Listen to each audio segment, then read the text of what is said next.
Cordial, cordial saludo.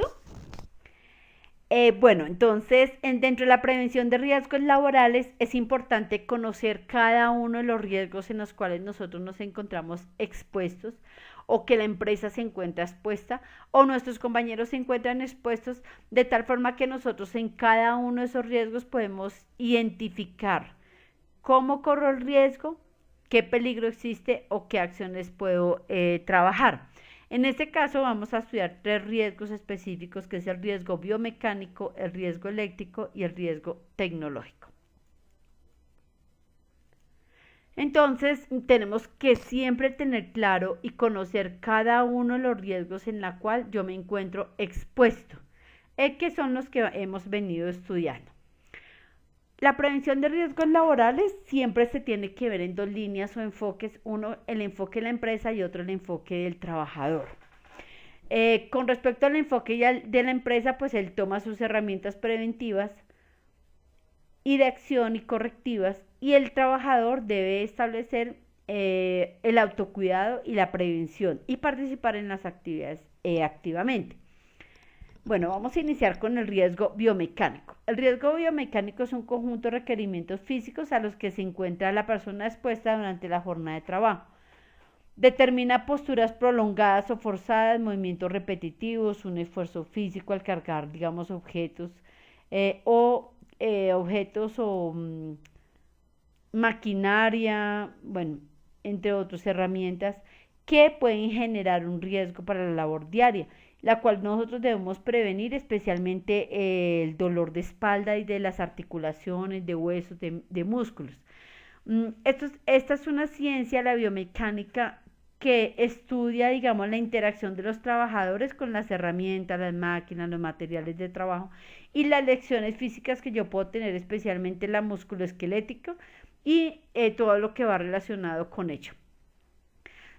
Los factores de riesgo biomecánico tienen una clasificación o unas situaciones que yo puedo presentarme en este riesgo, que es la manipulación de cargas, en la cual hay que movilizar o manipular objetos levantándolos, bajándolos, empujándolos, fraccionándolos, trasladándolos o sosteniéndolos.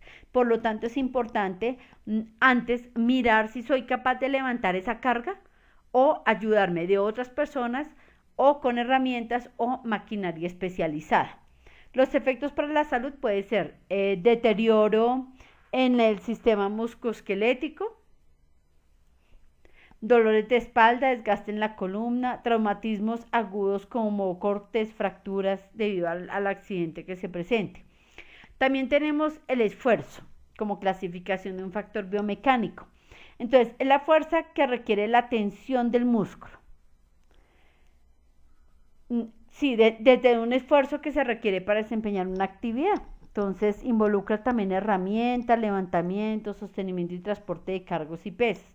¿Cuáles son las consecuencias? Puedo tener lesiones en el cuello, en los hombros, en el antebrazo, la muñeca, la espalda abajo y las manos.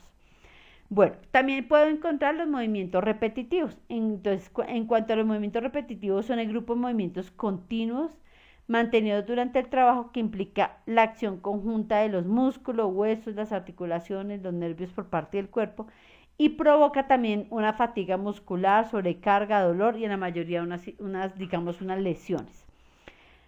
¿Qué tipos de movimientos se pueden presentar? Por ejemplo, acción repetitiva de mano o brazo. Digamos un ejemplo, las personas que digitamos y manejamos en tiempos repetitivos y constantemente el teclado y el mouse, puede ser agacharse desde la cintura es una posición inadecuada, agarrar o apretar objetos, alzar la mano del hombre frecuentemente, digamos las personas que pintan oficinas, casas, etcétera, realizar una fuerza de mano o de brazo, también me puede generar movimientos repetitivos. Algunos riesgos en los cuales yo puedo estar expuesto son los tendones, lesiones en tendones, lesiones en nervios, lesiones neurovasculares, lesiones de espalda, entre otros. Tengo también las posturas, una mala postura me puede generar un accidente biomecánico, son las prolongadas, las mantenidas, las forzadas y antigravitacionales. Las consecuencias que pueden tener son traumas acumulativos, escoliosis, cifosis en la columna, lumbalgias, lesiones de túnel carpiano, tendinitis, bursitis, tortícolis. Bueno, ahí hay varias recomendaciones, como tener en cuenta el diseño del puesto, digamos, a nivel ergonómico, evitar posturas incómodas y del cuerpo y de las manos, siempre mantener una postura muy adecuada, evitar esfuerzos prolongados y repetitivos, o hacer pausas activas o cambiar de trabajo constantemente para que no vaya a tener una afección física. Establecer las pausas activas, recuperar tensiones, reducir la fuerza o ayudarse de otros mecanismos de fuerzas, emplear las herramientas adecuadas. ¿Qué medidas de prevención podemos tener? Entonces, una, si usted no es capaz de levantar el peso o la carga, debe manifestarlo y transportar por su salud con otros mecanismos. Si necesita una ayuda, pídala. Eh, si la tarea es frecuente, revisar y decir si es posible adquirir digamos, aparatos y maquinarias adecuadas para el levantamiento de la carga. También hay recomendaciones de fabricante del equipo, entonces tener en cuenta esas recomendaciones que me dan para la manipulación de los elementos de protección personal, de pausas activas o de los elementos objetos que estoy levantando. Debo considerar, por ejemplo, mantener los sitios limpios para que pueda pasar la maquinaria, pueda hacer mi trabajo, quitar todas las barreras, digamos, e impedir que un trabajador se acerque al lugar donde se están levantando las cargas. Si se tiene que hacer acondicionamiento de la empresa o de la planta o del puesto de trabajo, se realiza para evitar un riesgo, un accidente, una enfermedad, hacer pequeños descansos, siempre hacer una postura adecuada en el momento que voy a levantar una carga, si es posible mantener tacones bajos. Bueno, entonces cada uno tiene una técnica. Cuando yo voy a caminar, cuando voy a estar sentado, qué voy a hacer para inclinarme, para levantar transporte de pesos. Por ejemplo, doblar rodillas, apoyar los pies bien firmes, levantar las piernas para sostener el objeto junto al cuerpo. Levantar los objetos de una sola altura del pecho, o sea, evitar girar la columna. Todos esos son aspectos que yo debo tener en cuenta para digamos, prevenir mi riesgo biomecánico. Ahora tenemos el riesgo eléctrico. Entonces, es aquel susceptible de ser producido por instalaciones eléctricas o las partes del mismo o cualquier dispositivo eléctrico de baja tensión, y puede considerarse principalmente como una electrocución por contacto eléctrico, un incendio o explosión o una quemadura provocado por el choque eléctrico, también caídas en altura, golpes que pueden ser causados por el choque o la carga eléctrica. Bueno, entonces, estos riesgos eléctricos son muy importantes tener en cuenta unas acciones preventivas. Muchas veces digo, no, yo no soy electricista, yo no hago esas tareas, pero nos vemos abocados, por ejemplo, cuando las clavijas están en mal estado, los cables están rotos, las conexiones o los empalmes están sobrecargados. Entonces es importante tenerlo en cuenta para evitar un riesgo que se materialice el riesgo eléctrico. Entonces, puedo garantizar el aislamiento eléctrico de los cables, puede ser una, mantener siempre cerrados los cuadros eléctricos. Los armarios y cuadros eléctricos deben de estar señalizados con el tipo de riesgo. Los empalmes y conexiones siempre deben de estar aislados, protegidos y nunca sobrecargados. Digamos, no permitir que pasen vehículos por encima de los cables eléctricos y que los colocan en el piso y que pase el camión. Evitar el contacto con sustancias corrosivas, los cables, evitar que los cables sufran de quemaduras, revisar periódicamente el estado de los cables, maquinarias, entre otros. Fíjense que esta parte eléctrica es muy preventiva y dejémoselo también a los expertos, o sea, no cambie la toma de su oficina porque sí, entonces es importante tenerlo en cuenta. Y por último vamos a ver el riesgo tecnológico. El riesgo tecnológico se define como los daños o pérdidas que pueden presentarse debido a eventos asociados por almacenamiento, producción, transformación o transporte de sustancias y residuos químicos peligrosos, radiactivos, biológicos, líquidos inflamables, materiales combustibles, la electricidad y hidrocarburos, como otras actividades que pueden, digamos, operar con ellos, las alta tensión, altas temperaturas, posibilidades de riesgo mecánico alto.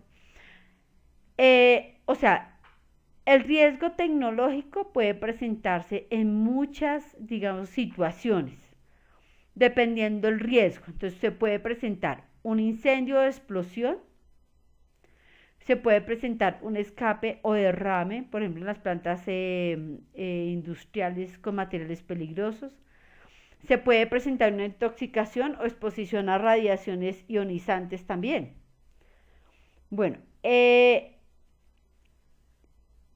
cuando se materializa el riesgo tecnológico, se puede decir que en términos de desastre y emergencia se refieren a situaciones que se puede ver inmerso el sistema, la empresa, y es algo inesperado por no haber tomado las medidas necesarias. También se pueden presentar durante el transporte de sustancias, comercialización de materiales, almacenamiento, productos peligrosos. Bueno, entonces pueden existir también consecuencias de situaciones naturales, también de un fenómeno natural. Entonces es importante que los conozcamos porque nosotros nos encontramos, digamos, en una alta amenaza tecnológica en nuestras organizaciones. Los tipos de agentes de amenaza tecnológica son específicamente tres. Una, químicos, entonces es por el uso de sustancias químicas tóxicas y peligrosas que tenga la empresa. Entonces, digamos, van a decir, no, pero nosotros aquí no la utilizamos, solamente es de aseo, pero si usted no sabe manipular esos productos de aseo, me pueden generar, pues, materializar y generar, digamos, un impacto en este aspecto tecnológico. Se pueden localizar en bodegas, almacenamientos, procesos industriales complejos donde hagan uso de productos químicos, centros hospitalarios, gasolineras, transportes de materiales peligrosos en vehículos, manipulación de gases, comprimidos y licuados, laboratorios de análisis químico, fumigaciones, sistemas de refrigeración, entre otros. También encontramos los biológicos, que es el uso de sustancias infecciosas peligrosas, digamos como virus, bacterias, sustancias infecciosas o también sustancias peligrosas. Se pueden encontrar en laboratorios de microbiología, hospitales, manipulación de fluidos corporales, industrias de carne, de cuero, bodegas, almacenamientos, aeropuertos, digamos, industria de alimentos o donde se manipulan alimentos, vertederos de basura o chup de basura, ríos contaminados, entre otros. También puedo encontrar unos factores físicos que tiene que ver con todo lo del ruido, temperaturas extremas, altas o bajas, producto de fallas de funcionamiento de equipos, sobreexposición a radiaciones electromagnéticas como rayos X, rayos gamma, radiaciones cósmicas, partículas alfa, partículas beta. ¿Dónde los puedo encontrar? En hospitales, cámaras de esterilización, procesos industriales, clínicas dentales, centros de radiodiagnósticos, áreas de calderas, entre otros. Entonces, fíjense que aquí tengo también una gama, digamos, de condiciones de seguridad tecnológicos que cualquier empresa lo puede tener. Bueno, entonces muchas gracias, un abrazo y continuaremos estudiando otras clases de riesgos.